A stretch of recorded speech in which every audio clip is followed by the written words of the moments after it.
Joel Embiid. Joel Embiid has been one of the best players in the NBA. You can argue he's top 3, but he's 100% a top 5 player in the NBA right now. And Joel Embiid's career with the Sixers has just been up and down. There's been years where Joel Embiid's playing like an MVP. The Sixers are rolling, and this could be the year that they win a championship, 2018, 2019. And then there's been some years where they just flat out disappoint. You know what I'm saying? The 2020 season, last season. So it has been it's been rocky with Joel Embiid and the Sixers.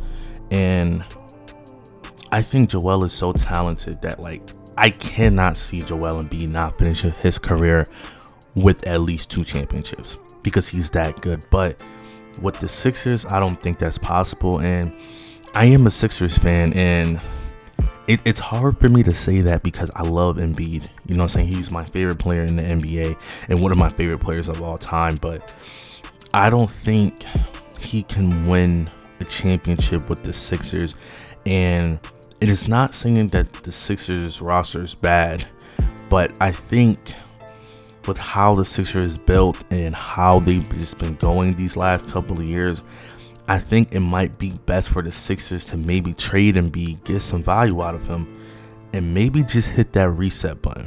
But it's a lot deeper than that. So in this video, we're going to go in and talk about Joel Embiid's career and how he's been underachieving in his career and how the Sixers have also been underachieving. But before we get into the video, man, make sure you smash that like button. Make sure you hit that subscribe button. Without further ado, let's get into the video. Since Embiid has entered the league, he has been one of the most dominant big men throughout the entire NBA. And everyone looked at Embiid as a superstar, a guy that could potentially be a future Hall of Famer. But throughout his career, he has battled with a lot of injury, and that's been a common theme for Joel.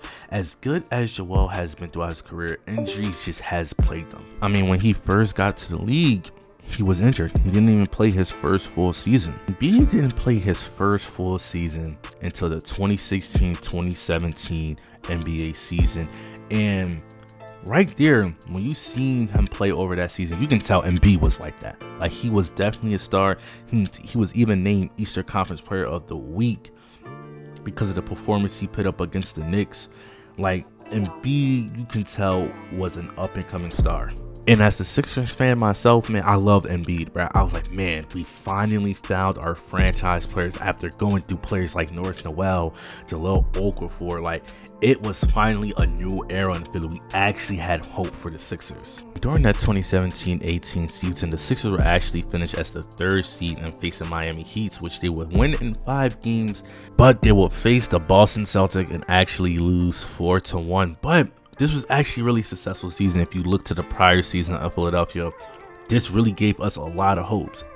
Now we headed to the 2018-2019 season. The Sixers had high expectations. I had high expectations from them. I know we lost in the second round, but I thought, you know what? I think even if we get to the Eastern Conference Finals, I'll find that season successful. But the Sixers' goal was to make it to the finals. No, like, the way this team was structured was like really built to go to the NBA Finals. And when you look at how Embiid was playing last season and the way Simmons came out and really played, the Sixers really looked like a championship contender. These were actually one of the few seasons where Embiid didn't miss a whole lot of time. He only missed 14 games throughout this entire season, which is really good because when you look at Joel Embiid's career, man, every season he hurt, but the fact that he only missed 14 games was really huge. Then remember, the Sixers did a mid-season trade for Jimmy Butler from the Timberwolves, and the impact that Jimmy Butler had on that Sixers team and the impact he had on Joel was undeniable. Like, we're gonna get into this a little bit later, but I was in favor of keeping Jimmy Butler just because of the way he was playing. But the Sixers were looking way better than they did the first half of that season because of Butler. We played the Nets in the first round, beating the Nets 4-1. But the series that we all remember was that Toronto Raptors series. It was 3-3. The Sixers were go to Toronto, and that play by Kawhi, that shot was unbelievable. Like, watching that live as a fan, it was just jaw dropping. Like, I wasn't expecting Kawhi to make that shot. I was just expecting our bet we're gonna go to overtime, and I think if we go to overtime, I think the Sixers win, and I think we're playing the Bucks in Eastern Conference Finals. I'm not gonna lie, like, I really had a lot of confidence in the Sixers that year, and we had Butler, but we would lose in the second round, which would become a common theme throughout the Sixers in Embiid's career. They've struggled to come out the second round. But I thought in my head, you know what? After this offseason, the Sixers are going to re-sign Jimmy Butler, try to sign Tobias Harris maybe on a cheaper deal, try to keep this team attack and running back. But the Sixers unfortunately did not do that. They actually decided to sign Tobias Harris over Jimmy Butler, which to this day I think was one of the dumbest moves in Sixers history. When you look at the way Jimmy Butler was playing, you look at the way the Sixers were playing, you have to sign a player like Jimmy Butler. Like, the fact that they got Jimmy Butler in the mid-season trade, Jimmy Butler is a superstar in this league. We see what he's doing with Miami right now. And if you just imagine what he's playing in Miami, and if he was on the Sixers team, the Sixers are winning a championship. I don't know what year. You can pick any year. But there's no way the Sixers are not winning a championship the way Jimmy Butler is playing on the Heat and the way he just plays in general.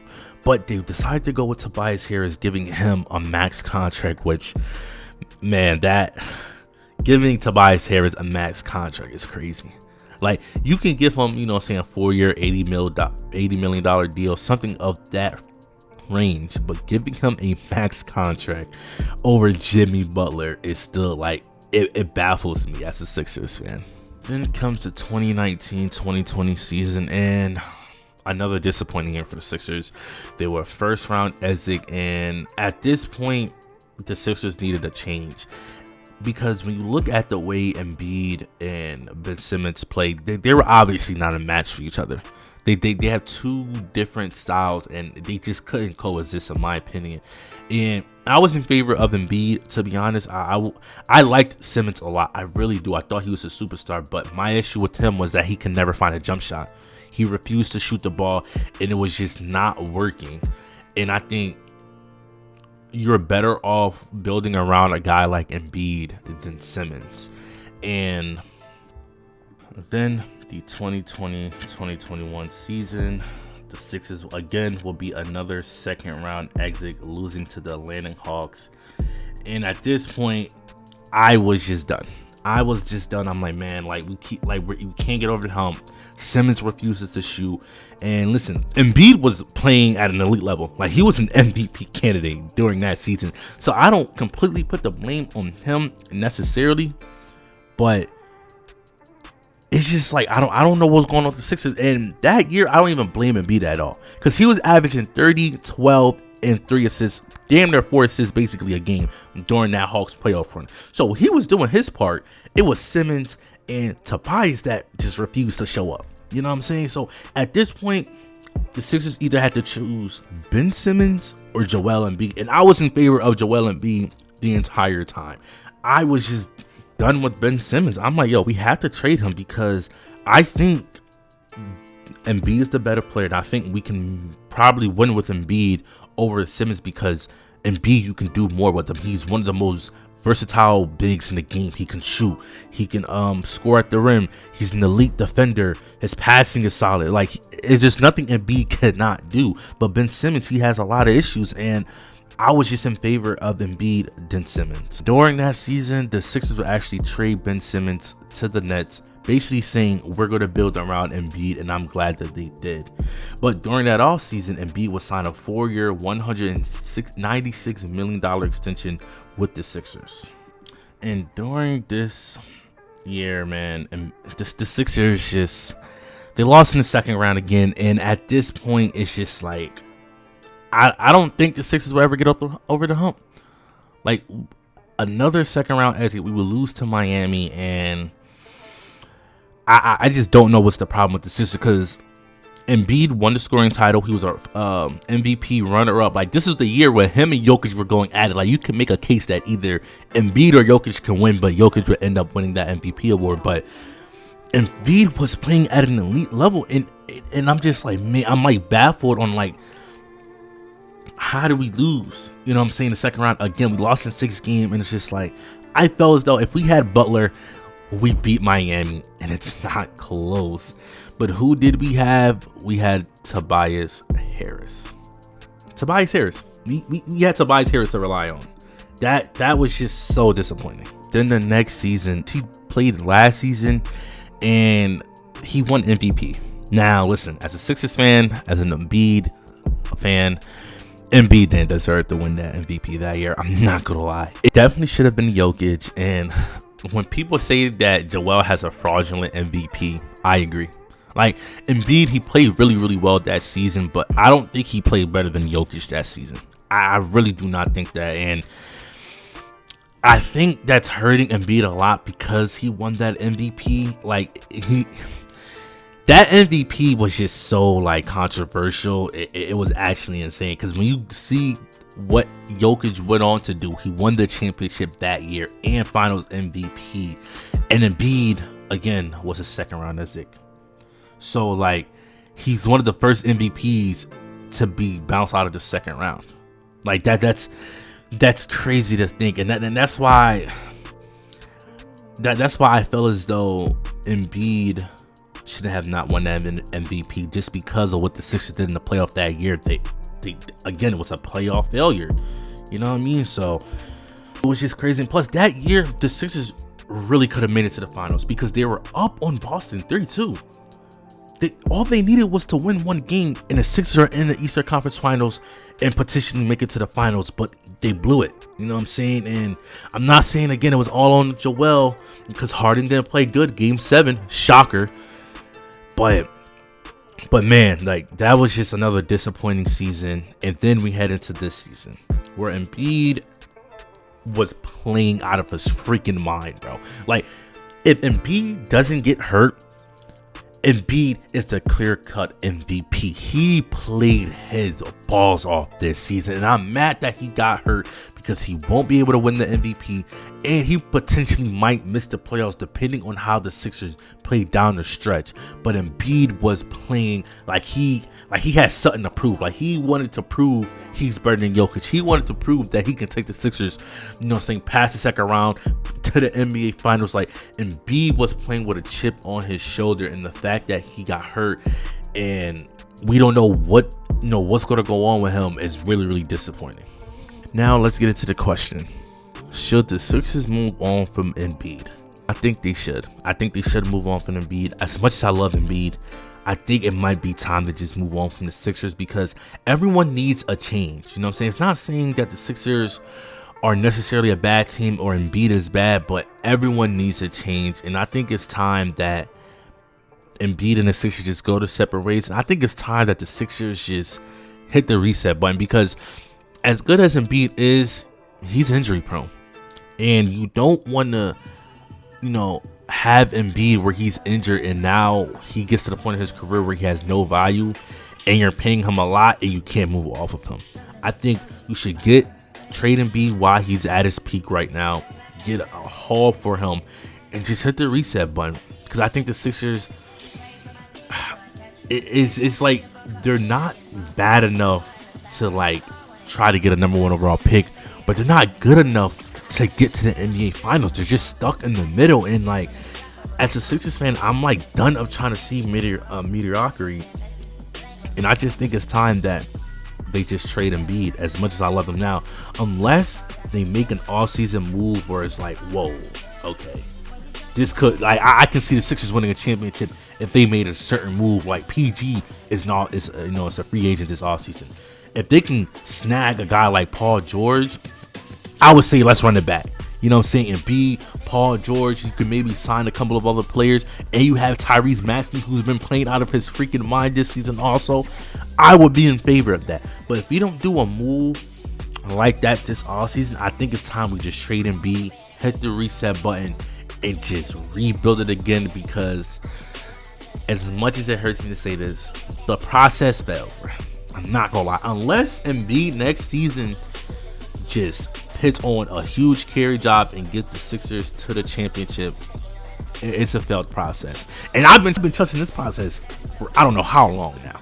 And I think it's just time to just stop it hit the reset button and move on from Embiid. And also, when you look at the Sixers, man, they've hurt themselves also. Like, I'm not going to put the entire blame on Embiid, but when you look at certain draft classes, you're picking Zaire Smith over Mikal Bridges. You're picking Marcos Fultz over a Jason. Can y'all imagine Jason Tatum with Embiid? And then Mikal Bridges is also on that roster with a Ben Simmons. I know he can't shoot, but Ben Simmons is still an elite defender and passer. Like, could you imagine that? There's been multiple draft classes where the Sixers have flat out just missed. And it has hurt them a lot, man. Because the Sixers, first of all, they got robbed by Boston. They just got flat out robbed. But the fact that they took Marcos Fultz, bro. I wasn't even a fan of Fultz, bro. I really wasn't. I wanted Tatum. That was the guy I really wanted, to be honest. And I'm not saying that just because the way Tatum turned out, but I was a huge fan of Tatum. If it wasn't Tatum, you know what I'm saying, I was comfortable us, getting De'Aaron Fox or Jonathan Isaac. But it's just like, bro, what's going on? Like, it's like, for some reason, we can't draft. And I'm not saying all our drafts has been bust, saying Tyrese Maxey has been balling. A couple of our other guys have been playing well. But, like, man, passing up on a guy like Jason Tatum, De'Aaron Fox. I mean, I would have even taken Lonzo Ball over Fultz, bro. Like, it was just like, man, the Sixers draft history recently has not been it. Now, they've had some hits like Embiid, Simmons for a while, Tyrese, but like, it's been more misses than hits, and I think that's been also plaguing the Sixers. Another thing that I think that's been plaguing the Sixers is that the coaching. Now, I like Nick Nurse now, but before then, Mike Brown was not it, like, at all. I was not a fan of him. And then the GM, Elton Brand is cool, don't get me wrong, but his draft strategy was flat out horrible, bro.